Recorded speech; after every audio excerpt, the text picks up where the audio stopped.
मुलीच्या कुटुंबाला जाग केलं पाहिजे। आज हा प्रकार इतका वाढत चाललाय की नगर जिल्ह्यात हा प्रकार आलाय आणि पाथर्डीकरांना माझी विनंती आहे की 8-10 दिवसामध्ये आपण सुद्धा बसू आणि यावरती चर्चा करू। प्रकरण झाल्याच्या नंतर काही करता येत नाही। एकदा गोष्ट हाताबाहेर गेली की त्याला आपण काहीच करू शकत नाही।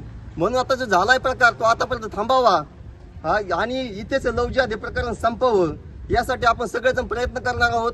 प्रशासनाने सहकार्य करावं। इतके दिवस झाले प्रशासनाने साधी एफआयआर पण नोंदवला नाही। खूप वाईट वाटण्यासारखी गोष्ट आहे। आता त्या मुलीची 18 वर्ष पूर्ण झाली तर कायदेशीररित्या त्यांनी लग्न करू शकतात। 1 महिना बाकी होता। ज्याने फुसलाम पळून नेली त्यांनी नियोजनपूर्वक 1 महिना कमी असताना मुलीला पळवलेलं आहे आणि एकदा त्यांचा तिकडे विवाह झाला त्यानंतर आई वडील कितीही बोलले तर सरकार सांगतं 18 वर्ष पूर्ण झालं मुलगी सुज्ञान होते, परंतु 17-18 वर्षामध्ये मुलीला कवडीची अक्कल येत नाही। हे माझं मत आहे। हे फुसलाम पळवून नेण्याचं प्रकरण आहे।